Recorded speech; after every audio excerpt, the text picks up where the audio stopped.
Norse Oath of Blood will throw you straight into 802 AD in Norway. Betrayal, blood, feuds, settlements, politics, and tactical combat awaits you. The question is very simple. Is this a Viking tactics game with style, or a Viking simulation game with substance? Or could it perhaps be a little bit from both? Let's review this using the SimShack 7-pillar review system. Come on! Realism is where the game really stands out. The settings feel researched.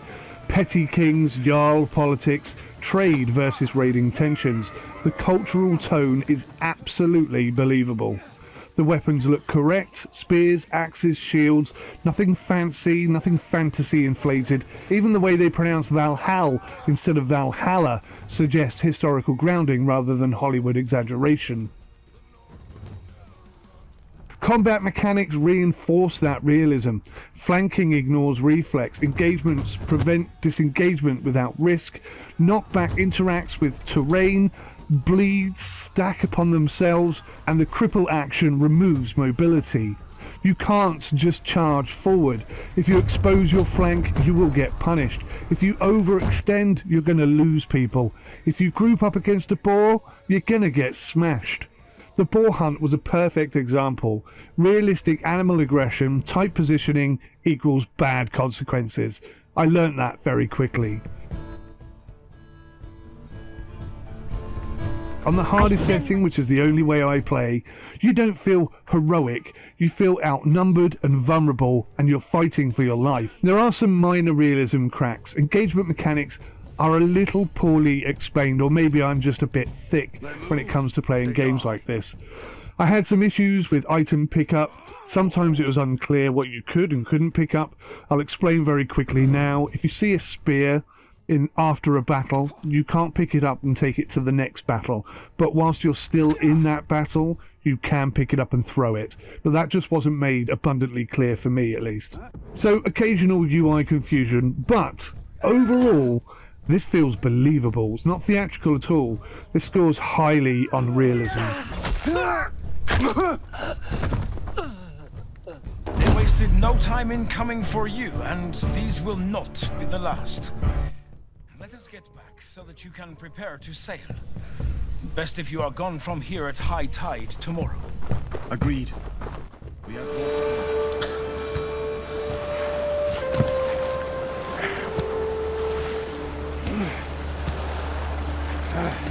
Now, if you want immersion, there are two things you need to have. Realism and really good audio, and the voice acting in this game is excellent. The intro narration is superb. The family interactions feel natural and realistic. There's even a bit of humour. It's subtle and it's human, it's not forced, it's really well delivered. The battle sounds I found satisfying. Shield hits, axe impacts, arrows landing, good weighty sounds. The soundtrack also fits the setting beautifully. Low Nordic tones, which are atmospheric and certainly not overdone. We thought you were raiders. Kill them, Papa. Cut off their heads. You said you could be 5-minute fights. That's what you said. Be quiet, boys! I did not say that. The cutscene stutters occasionally disrupt delivery, but not enough to damage immersion. Again, very high score for audio on this game. So we've got realism, we've got decent audio. Does that necessarily translate to immersion? Well, possibly not, but in this game, the immersion is strong. The opening betrayal sequence really pulled me in immediately. I felt the loss, I felt the urgency for revenge. The environment helps massively. Wind moving through the fields, you've got the fjords, the timber villages, the lighting during dialogue scenes. I genuinely felt like I was in a Viking Norway encampment. Settlement setup at the 2-hour mark adds depth. You're not just fighting, you're also building towards something. I agree, I haven't had a lot of time in that part of the game, but it's quirky and I still have to get used to it. But hopefully it will add to the experience and allow us to build up a large army with which we will go and gain our revenge with. So where immersion did dip slightly, characters occasionally getting stuck on terrain, it's a nice little feature within an RTS that you can actually control your band of warriors and run around freely and just have a look and do what you want, really. So it's great to have it, but when the characters keep getting stuck on terrain items, it does sort of detract slightly from the immersion. There were some also minor visual glitches and combat tutorial explanations that can pull you out of the moment, but it's important that you go through those tutorials to understand how everything works. But really, once you've watched them, it just takes a bit of play, a bit of time and a bit of practice, and you'll pick it up fairly quickly. As I say, one of the biggest issues was the bug where characters would jump into other characters and then they would both be stuck and they can't move. That was, for me, the biggest immersion breaker of them all. But even with that, the immersion on this game was super high. So sometimes if a game lacks realism, decent audio or immersion, it can still be held up as a good game because it's got good gameplay, it's fun to play. But once again, this game is great. The combat is deep.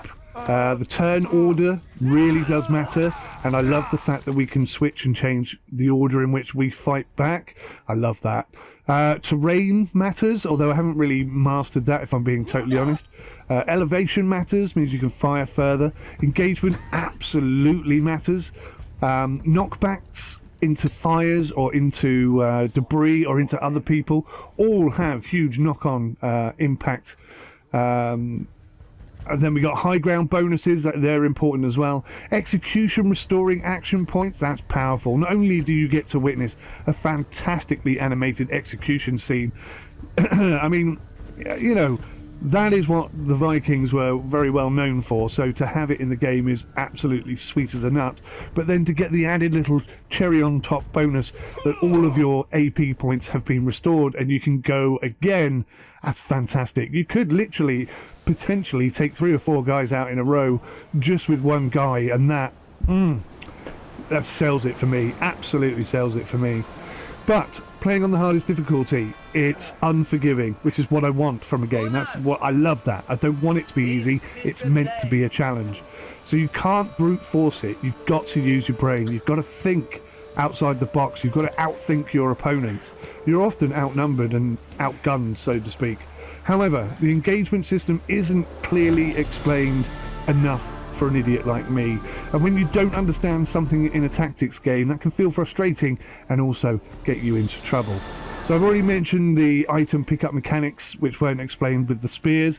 You can pick them up and throw them, you can pick up and throw axes, you can pick up and throw stones, but only during the battle. As soon as the battle ends, you can't touch those things, even though they get highlighted when you press the "What can I interact with" button. So maybe that's a bug, maybe that just needs to be clarified a little better, I don't know, something like that. But overall, it works, and it feels brilliant. The combat in this game is excellent. The gameplay is excellent. I've had so much fun playing this game. I cannot wait to get enough time to put proper effort into this. I'd love to see this one through to the end. So performance-wise, technically it was strong overall. Frame rates between 90 and 150 frames per second. No crashes to mention, but there were some minor issues which we've already highlighted a bit. Cutscene stutters, the occasional character clipping, interaction inconsistencies, the spear pickup bug, which may or may not be a bug. I've put that in my list, but I don't know whether or not to mention it as a bug. It might just be a clarity issue.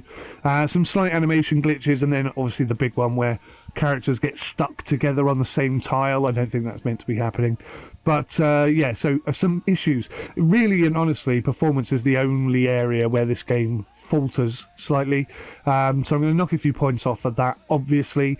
Hopefully the developers will come and fix that up and make it as good as everything else.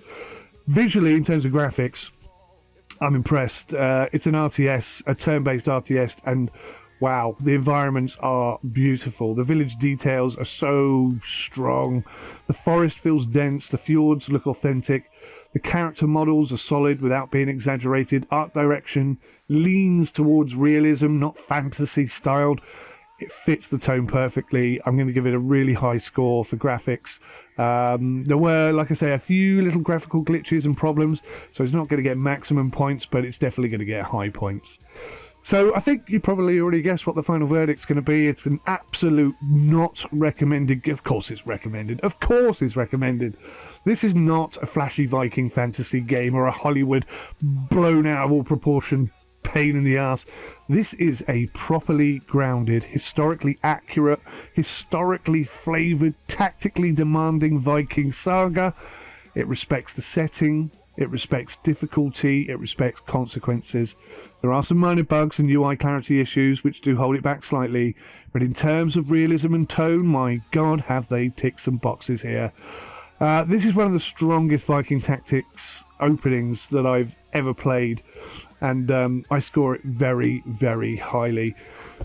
I am Sim UK, this is the Sim Shack. This game has now been reviewed using the Sim Shack 7-pillar system, and I think this one is most definitely worth your time. If anything I've said today has enticed you or excited you to get your hands on this game, then please do give me a thumbs up and leave a comment in the comment section below. Give some love back to the channel. I work very hard on these reviews for you, and I would really appreciate a thumbs up and a comment from you. Till next time, take care. Goodbye for now. Odin, can you hear me? I'm broken. Please set me free. Silence is all I ask from all gods above. Holy beings, fierce and strong, who tell old tales of love. I remember the giants who lived before, those who gave me life. I beg of you, let me embrace the silence of the night. You want your life, then you must pay. Nothing comes for free. Norsemen fight and live or die. He'll pay his dues to me. Everything dies except your reputation.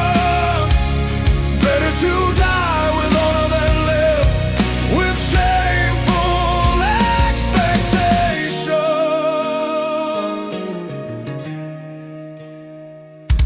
The sleeping man seldom gains victory. You must tend the yoke if under it you wanna be.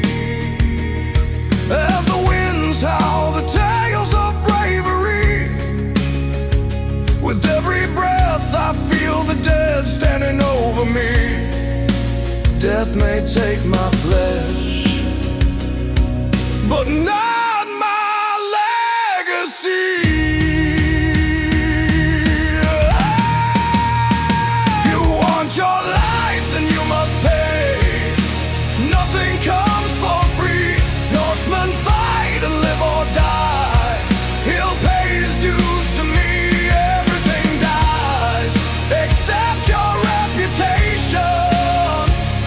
Better to die with honor than live with shameful expectation. Still cannot claim what fate denies. The tale of the man is seen in his eye. There's no slaying a man who is destined to live and refuses to fall. If nothing is ventured, then nothing is gained. Fallen warriors will rise again. Brave fallen warriors will drink in Odin's hall. You want your life, then you must pay. Nothing comes for free. Norsemen fight and live or die. He'll pay his dues to me. Everything dies except your reputation. Better to die with honor than live with shameful expectation. Raise your voice and raise your sword. Today is not yet written. Our deeds will write the sagas told. We carve our fate in blood and bone. Tonight we dine with kings. The final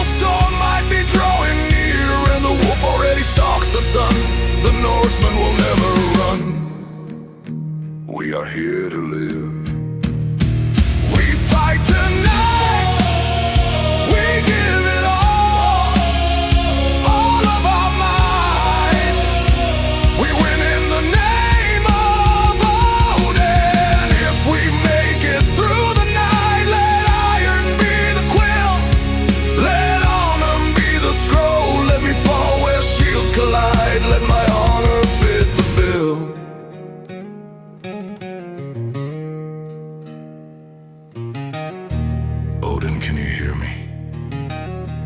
I'm broken. Please set me free. Let me hear the silence of the mighty oak tree.